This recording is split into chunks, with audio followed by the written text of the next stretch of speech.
مومنوں پڑھتے رہو تم اپنے آقا پر درود، ہے فرشتوں کا وظیفہ الصلاۃ والسلام۔ اے نبی پاک کی محبت میں آنے والوں، اپنے آقا سے سچی محبت اور سچا پیار کرو۔ کہتے ہیں کہ اللہ نہیں کہو گے، رسول اللہ کہو گے تو وہ لذت وہ مزہ نہیں آئے گا۔ کہتے ہیں آپ لوگ رسول پاک کا اتنا ذکر کرتے ہو کہ خدا سے ملا دیتے ہو، کہ خدا سے ملا دیتے ہو۔ کتنی بڑی حماقت ہے! ایک بندہ کیا رسول پاک کو خدا سے ملا سکتا ہے؟ ہم سب کا یہ عقیدہ ہے کہ ہمارے نبی نے ہم غلاموں کو خدا سے ملا دیا ہے۔ ہم لوگ بڑے ادنا ہیں، بڑے کمتر ہیں، بڑے نحیف ہیں، بڑے گنہگار ہیں، لیکن آقائے دو جہاں نے اپنے آل کی کڑی سے جوڑ کر کے ہم غلاموں کو نسلاً بعد نسل، سلسلہ در سلسلہ خدا سے ملا دیا ہے۔ اور اسی وجہ سے امام احمد رضا کہتے ہیں، وصل مولا چاہتے ہو تو وسیلہ ڈھونڈ لو، بے وسیلہ نزدیو ہرگز خدا ملتا نہیں۔ اگر پہنچنا ہے تو اہل بیت کے دامن کو تھامو، پہنچنا ہے تو ہند کے راجا کے دامن کو تھامو، پہنچنا ہے تو پیران پیر کے دامن کو تھامو، پہنچنا ہے تو شہید کرب و بلا، پیکر صبر و رضا، امام الشہداء علی و فاطمہ کے نور عین، تمامی عاشقوں کے دلوں کے چین حضرت سیدنا امام حسین کے دامن کو تھامو، پہنچنا ہے تو صحابیوں کے دامن کو تھامو، پہنچنا ہے تو اہل بیت کے دامن کو تھامو۔ ان کے دامن کو تھامو گے تو یہ کہیں اور نہیں پہنچائیں گے، نبی کے گھر تک پہنچائیں گے، نبی کے در تک پہنچائیں گے۔ جو مصطفیٰ کے در تک پہنچ گیا اس کا بیڑا یہاں بھی پار ہے، اس کا بیڑا وہاں بھی پار ہے۔ تو سچی محبت، سچا پیار، سچا عشق ان سے رکھیے۔ اللہ کے ذکر کرنے سے اہل سنت کے علماء روکتے نہیں ہیں، کہتے ہیں کہ جہاں رب کی عبادت کی بات ہو وہاں رب کی عبادت کرو۔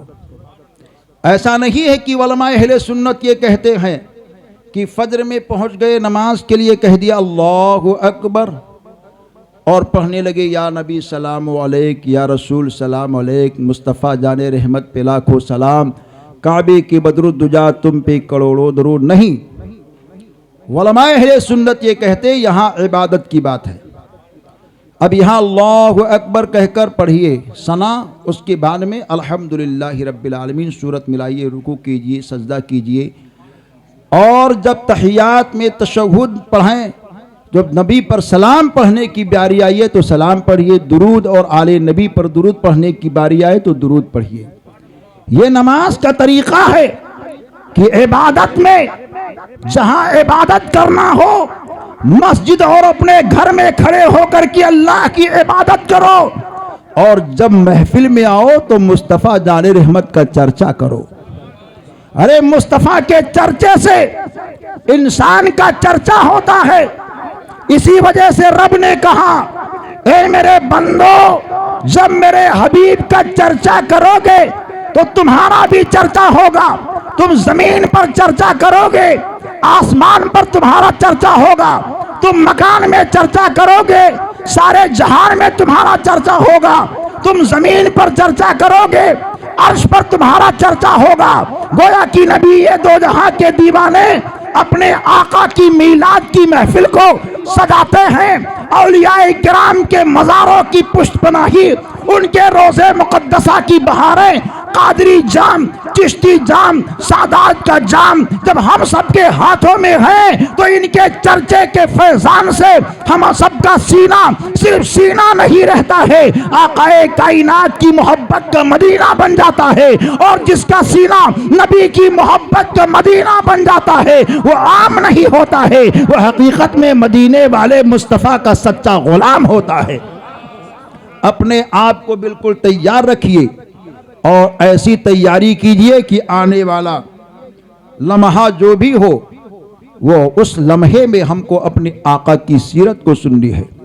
ہم نے حضرت آدم سے لے کر حضرت سیدنا عبد المطلب تک آقائے دو جہاں کی آمد کی جھلکیاں پیش کی ہیں، اور حضرت عبداللہ سے جو ذکر ہونا ہے کہ حضرت عبداللہ کی پیدائش کیسے ہوئی، ان کا نورانی بچپن کیسے گزرا، اور حضرت آمنہ رضی اللہ تعالیٰ عنہ کی پیدائش کیسے ہوئی اور ان کا نورانی بچپن، اور ان دونوں کی شادی کیسے ہوئی، یہ منظر بھی ہم سب کو سماعت کرنی ہے۔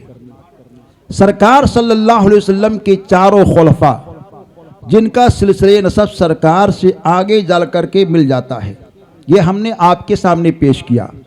سرکار کے والد محترم کا نام حضرت عبداللہ، اور سرکار کے نانا جان کا نام حضرت وہب، اور ماں کا نام حضرت سیدہ آمنہ، نانی کا نام حضرت برہ۔ علماء یہ بیان فرماتے ہیں، تاریخ کے کتابوں میں یہ لکھا ہے، ارباب سیر نے یہ کہا ہے کہ سرکار کی جو نانی ہیں جن کو حضرت برہ کہا جاتا ہے، ان کا بھی سلسلہ نسب آگے چل کر کے سرکار کے سلسلہ نسب سے ملتا ہے، اور حضرت وہب کا بھی سلسلہ نسب چل کر کے ایک شاخ سے ہوتے ہوئے سرکار کے جد کریم کے سلسلے سے مل جاتا ہے۔ اور ایک خاصیت اور ہے کہ حضرت سیدہ آمنہ کے نانی کی جو نانی ہیں، ان کا نام جو ہے وہ میں آپ کے سامنے تاریخ کے حوالے سے پیش کرنے کی سعادت کروں گا، ان کا بھی سلسلہ نسب آگے چل کر کے سرکار کے سلسلے نسب سے ملتا ہے۔ اتنی بات کہنے کا مطلب یہ ہے کہ میرے آقا ارشاد فرماتے، رب نے میرے باپ کی طرف سے، میرے ماں کی طرف سے مجھ کو پاک سلبوں میں، پاک رحموں میں منتقل فرماتا رہا۔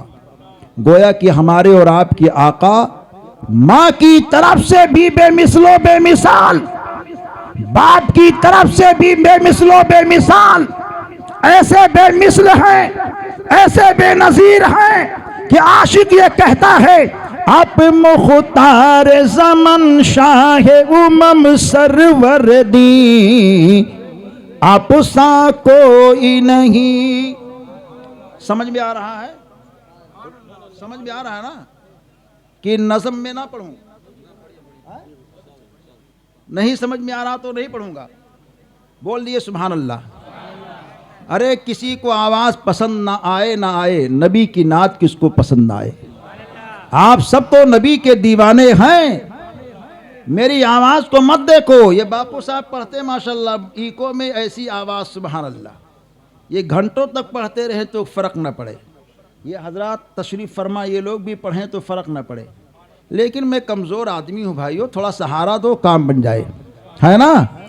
آپ مختار زمن شاہ امم سرور دی، آپ سا کوئی نہیں، آپ سا کوئی نہیں، آپ مختار زمن شاہ امم سرور دی، آپ سا کوئی نہیں، آپ سا کوئی نہیں، بند مٹھی میں ابو جہل جو کنکر لایا، اس کی مٹھی میں رہا پھر بھی تیرا گن گایا، آپ مختار ہیں سب آپ کے ہیں زیر نگی، آپ سا کوئی نہیں، آپ سا کوئی نہیں، آقا آپ مختار زمن شاہ امم سرور دی، آپ سا کوئی نہیں، نہ مصطفیٰ کے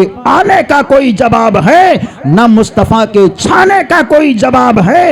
آئے آقا تو حضرت عبداللہ کی پیشانی میں آئے تو ان کے آنے کا کوئی جواب نہیں، چھائے مصطفیٰ تو اونا کے دیوانوں کے گھروں میں چھائے تو ان کے چھانے کا بھی کوئی جواب نہیں۔